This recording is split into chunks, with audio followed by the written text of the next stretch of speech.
Hello, I'm Dr. Tara Palmatier of shrinkformen.com. If you have a question or would like to schedule a session with me, you can reach me at shrinkformen@gmail.com. The topic of this video is dating again. What do you get out of relationships with narcissists and borderlines? It's part 2 in a series that I'm doing. If you'd like to look for the first one, it's somewhere in the playlist. In Dating Again, What Does Healthy Look Like? Part 1, I discuss the importance of taking time to heal from abusive relationships before you begin dating again. If you want to have healthier relationships moving forward, it's essential that you identify and resolve the issues that contributed to making unhealthy choices in past relationship partners. Do you understand your old relationship choices beyond, "She was hot, she love bombed me, it was great until she went crazy"? In case you haven't figured it out yet, the person your ex was when the relationship ended is the same person they were when you met. You just failed to see it. If you've had more than one of these relationships, it's not random bad luck. You likely have old vulnerabilities and wounds, probably going back to childhood, that require attention. The first video also discusses qualities, attributes, and personality characteristics of healthy adults. In other words, recognizing viable potential partners or what healthy looks like. This video focuses on you. How do you get healthy? What's getting in your way? How is it that you benefit from not resolving your issues? Hint: it requires confronting yourself and holding yourself accountable with absolute, unflinching honesty. Look, you could stumble upon the healthiest woman or man on earth tomorrow. However, if you're still stuck in your habitual ways of relating and attraction to what's familiar, for example, crazy is exciting, healthy is boring, it won't matter. You'll push healthy potential partners away and continue to gravitate toward the disordered and/or hopelessly damaged. Same difference.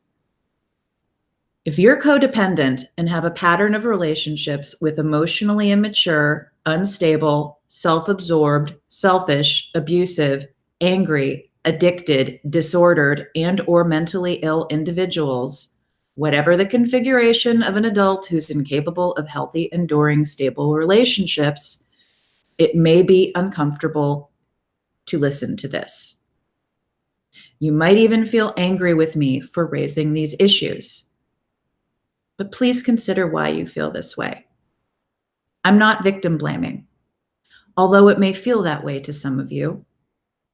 Once you understand a relationship is exploitive and/or abusive and destructive, it's your responsibility to A, insist on better treatment, or B, end the relationship if that better treatment isn't forthcoming.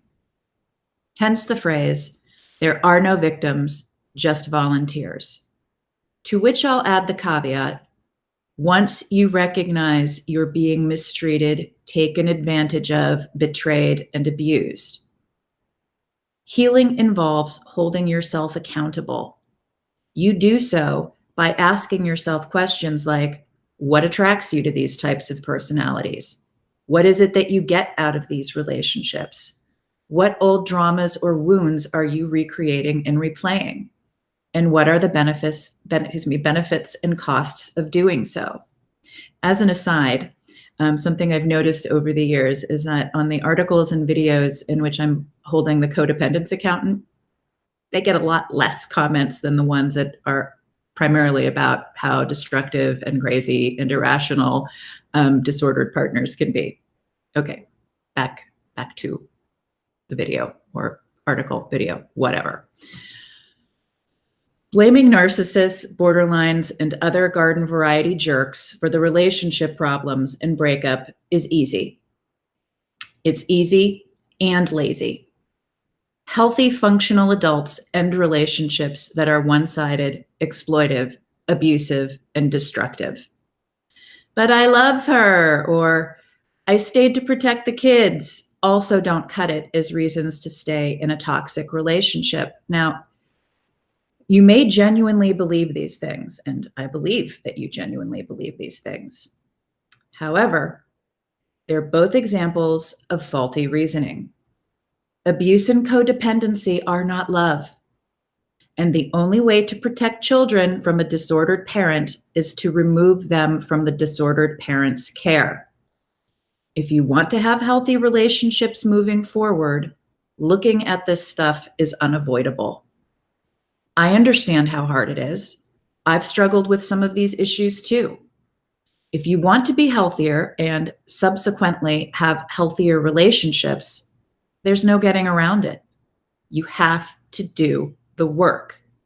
The good news is that the anticipatory fear of confronting these issues is often far worse than the emotional experience of consciously and actively confronting them in practice. So, what do you gain from these unhealthy relationships? As depressed, anxious, and sick as you felt in these relationships, you got into them and stayed in them because you were getting something out of them. I'm not talking about the initial pink cloud of the love bombing stage, holding on to your assets, or being able to see your kids every day. There's more to it. Namely, you likely derive secondary gain and avoid secondary costs by maintaining your habitual style of relating. This may seem counterintuitive or perhaps, again, like I'm victim blaming, but consider the following.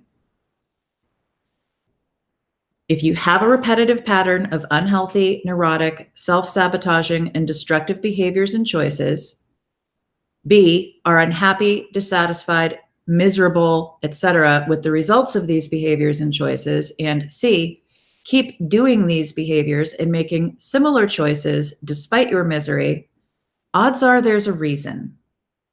It's not because the personality disordered and other self-absorbed, selfish, immature people are all that clever.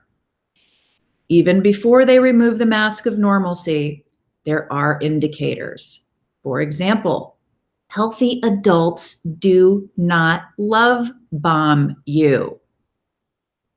Or some therapists may tell you that you enjoy the drama, and that's why you get into these relationships. That's an oversimplification too. Again, there's much more to it. If your issues go back to childhood, it's probably a combination of repetition compulsion, codependency, trauma bonding, and secondary gains and losses. Brief overview. Repetition compulsion is the unconscious attempt to gain mastery over an early traumatic event or relationship by recreating and repeating it with the aim of having a different, happier outcome in the present.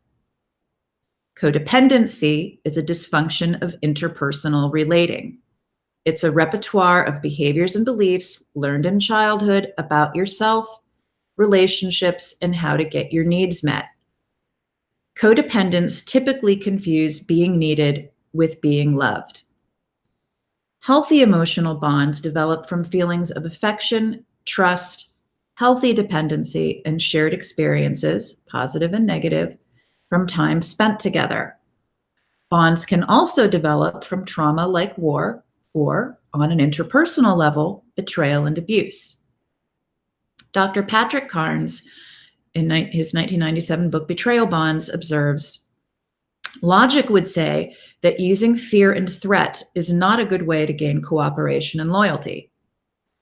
The irony is that in a perverse way it is. Fear immobilizes and deepens attachment. End of quote. Trauma bonds are usually harder to break than bonds built on affection and trust.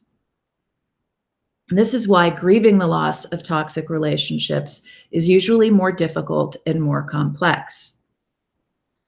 Secondary gains and losses are unconscious psychological motivators that help maintain self-defeating and self-destructive behaviors that are not readily obvious. For example, you want a healthy relationship that's mutual, reciprocal, and emotionally and physically intimate with a kind, gentle, strong, trustworthy, interesting, and by interesting, I don't mean a case study for a psychology textbook, partner. Yet, you keep choosing the opposite of that. Yes, I know. The ex seemed to have all of those qualities for the first 180 days. That doesn't explain the decade after the first 180 days or the 3 successive relationships since then with women or men who have similar issues, though, does it? When trying to change long-standing patterns of thinking, feeling, and behaving, it's critical to identify and understand self-imposed obstacles that perpetuate the old ways of being. For example, an alcoholic, let's call him Joe, desperately wants to stop drinking, but continues to relapse. One could argue Joe lacks self-control or attribute his drinking to the disease model. Or we could look at what the motivators are that reinforce Joe's drinking. First, most of Joe's friends congregate at the pub, i.e., his affiliation needs. And drinking is part of his work culture, also affiliation needs and financial security. Additionally, drinking helps Joe cope with a loveless, sexless marriage and chronically angry, critical wife. If Joe sobers up, he may lose friends, lose clients, and lose his job, and also have to deal with the reality of his very unhappy marriage. Dr. Will Joel Friedman discusses the, quote, motivational hidden agendas and perceptual blind spots of human endeavors, end of quote. I like that phrase. In his article, The Benefits of Suffering and the Costs of Well-Being, Secondary Gains and Losses. According to Friedman, secondary gains are, quote, benefits or advantages which people often derive or receive from their physical, neurotic, and character disorders, as well as life difficulties. It is theorized that the individual does not consciously and intentionally search for these benefits, but that there is a payoff. In other words, some enjoyment in them, end of quote.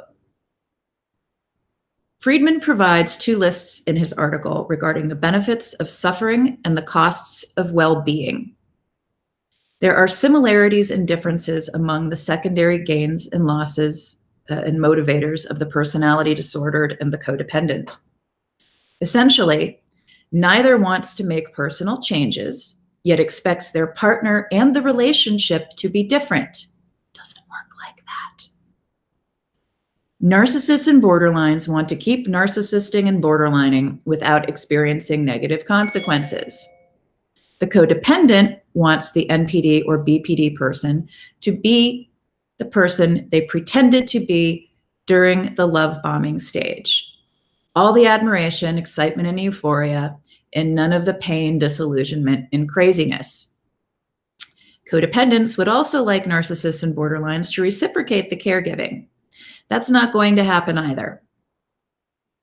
Now, let's look at the benefits of suffering or secondary gains from Friedman's List that I observe most commonly in my practice. First, negative attention, thinking oneself invisible, useless, or valueless. Staying in these relationships maintains beliefs developed in childhood. Excuse me. Sorry. Staying in these relationships maintains beliefs developed in childhood about your self-worth and identity in relationships. Do you believe it's your job to take care of others? Is it how you derive a sense of worth? For example, how much a partner needs you. Healthy adult partners don't need you like a personality disordered person needs you.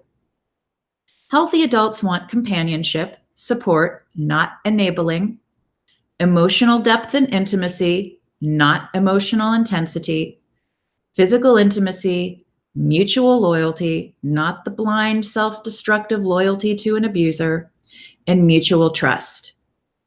A healthy adult does not require fixing, saving, and doesn't go from one self-created mess to the next, expecting you to clean up after them. Deriving a sense of worth and importance from pushing the broom behind an adult toddler is sad and unhealthy. It's also not love. It's an example of continuing to play the role of the parentified child as an adult. 2, a false self being built up by knocking another self down. It's true narcissists and borderlines see themselves as victims when they are, in fact, usually the aggressors. They believe you deserve to be treated the way they treat you. But isn't it also true that, in comparison to an emotionally volatile, irrational narcissist or borderline, you feel healthier, more rational, and even superior to such a chaotic individual? Now consider who's crazier: the person projecting, gaslighting, exploiting, lying, and engaging in emotional reasoning, or the person trying to reason with and fix crazy. Many clients, if they're being truthful, don't want to give up the position of being the healthier, saner, and more stable partner.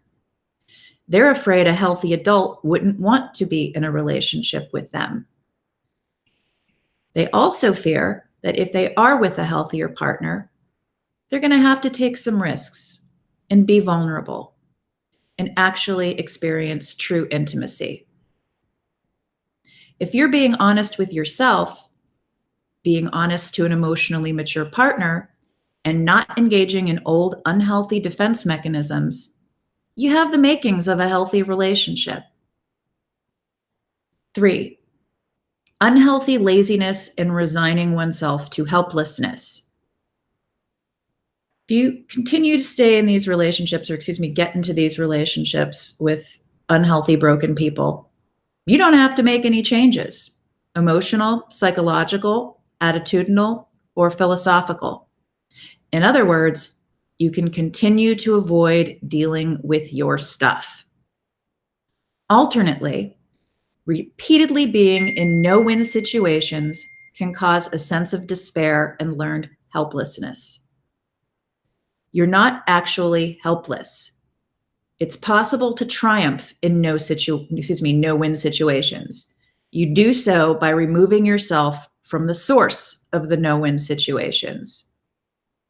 4, negative acting out unrealistic fears and anxieties, including being alone, unloved, unwanted, rejected, not good enough, worthless, undeserving, disliked, and stupid. Many of my clients believe this is how all relationships are, how all women are, or how all men are. So why bother ending the relationship? They also often believe staying with their abuser is better than being alone, or that no one else will love them, want them, etc. Of course, staying in the relationship compounds these fears and faulty beliefs. That which is familiar, even if it sucks, is often less scary than the unknown. Additionally, many clients feel comfortable functioning in their dysfunction because it is familiar to them. They don't have to feel the fear of change or the fear of taking new and hopefully healthier risks, such as being in a relationship with a healthy adult, which will require honesty and vulnerability. 5, misguided attachments, in other words, have-tos, tied to pleasing someone's performance standard and obtaining love, or to avoid displeasing someone's performance standard and losing love. This is basically a codependent person's raison d'etre. If you become healthier, you won't be able to tolerate, at least not for long, being around toxic, psychologically stunted people. Furthermore, if you lose a partner's, a parent's, a sibling's, or a friend's love for making healthy choices and taking care of yourself, they don't love you. They want you to stay unhealthy and weak so they can retain control and feel better about themselves. People who love you want you to be happy, healthy, and well. They don't demand that you harm yourself to prove your love and devotion to them. They accept you as you are. They encourage you to practice self-care and to have interests and friendships that aren't controlled by them or that revolve around them. 6, to think oneself is important, special, indispensable, or irreplaceable. Ay, ay, ay. This is what some people describe as the narcissism of the codependent.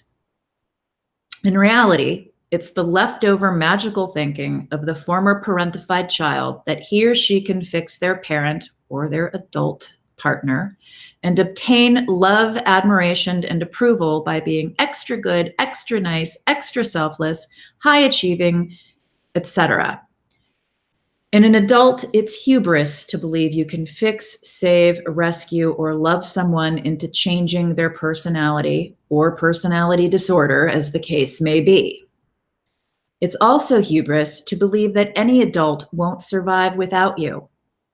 If we're talking about narcissists and borderlines, they often line up their replacement happy meal before your relationship with them has ended. You're just starting the grieving process and they're feeding off their next host. 7, to obtain the addictive mood change desired, i.e., obtain an adrenaline rush or buzz or create high drama or a personal soap opera. Dysfunctional and/or abusive relationships are characterized by periods of high arousal, emotional intensity, and trauma bonding. Healthy relationships typically don't feature disappearing and reappearing acts, alternating periods of calm and chaos, I love you and I hate you, or hypersexuality followed by no or very infrequent sex. The sympathetic nervous system, which is where the fight, flight, or freeze response resides, is in overdrive in these relationships, which releases adrenaline, cortisol, and norepinephrine. This plays a significant role in developing complex PTSD. It's also why so many clients feel bored with healthy people and stable relationships. You can't get off a decades-long, nonstop emotional roller coaster ride and expect to walk straight. Life and relationships are different, i.e., better, once you're off the roller coaster and become acclimated to stable ground and stable people. 8, avoidance of conflict, yelling, domination, and aggression. Many people stay in toxic relationships due to FOG. That stands for fear, obligation, and guilt. They're afraid to demand better treatment and/or end the relationship because they legitimately fear how their irrational, accountability allergic partner will react. So you basically remain in a painful relationship. Between the phone and the cuckoo. Okay, where was I? I know how to shut off my phone. I don't know how to shut off my cuckoo. Thank you. So you basically remain in a painful relationship in order to avoid feeling more pain. Again, I'm going to repeat that. You're staying in a painful relationship in order to avoid feeling more pain. For many clients, the real-time pain and fear of staying in the relationship has to exceed the anticipatory pain and fear of losing the relationship before they're ready to leave. 9, to obtain sympathy, pity, and others feeling sorry for him or her. In my clinical experience, abuse victims generally fall into one of two groups, and yes, I'm generalizing here. Either they keep the abuse secret from everyone, friends, family, and even therapists, and then choose someone to confide in as a precursor to exiting the relationship. Or they're a member of every narcissistic abuse online support forum and Facebook group, complaining about their spouse with no immediate plans, if ever, to end the relationship. The former group is more likely to get out, do the work, heal, and make healthier choices. The latter group tends to avoid taking personal responsibility for their choices and often becomes indignant when other Shrink for Men forum members, for example, confront them about their unwillingness to make those necessary personal changes. This is typically when the latter flounces off in a huff and doesn't return to the forum. Sometimes this is a stage in the healing process. Sadly, some people never go beyond this stage. If you're unready or unwilling to address these issues, it's unlikely you'll develop an attraction to and appreciation for healthy women and men. You'll continue to feel bored or a lack of chemistry when presented with the opportunity of an honest to goodness, healthy, reciprocal adult relationship. Even if you attract a healthy person to you, again, they probably won't tolerate your old codependent behaviors, for example, people-pleasing, withdrawing, avoiding conflict, avoiding true intimacy, avoiding healthy vulnerability, etc., for very long. Alternately, you could stumble upon another codependent who's also doing their own work, and I've seen this happen with several clients. In which case, she or he is likely to be more tolerant and patient of your baggage because they've got their own. If you're willing to be honest with yourself and them about your residual issues and are making the effort to resolve them. It's actually quite beautiful witnessing clients experience this kind of relationship for the first time. There's typically a mutual understanding derived from similar shared experiences, an acceptance of each other's old wounds, fears, and vulnerabilities, a commitment to work through them together and individually, and a gentleness in confronting each other about that respective stuff, and a joyful appreciation of all of the above. Having healthy relationships isn't just about being able to spot red flags and personality disordered individuals. It's going to require you to level up.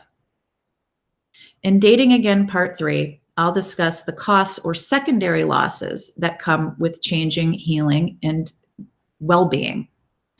Hopefully I'll have that up next week, so do check back. Again, I'm Dr. Tara Palmatier of shrinkformen.com. If you have a question or would like to schedule a session with me, you can reach me at shrinkformen@gmail.com. Thank you for watching and have a good day.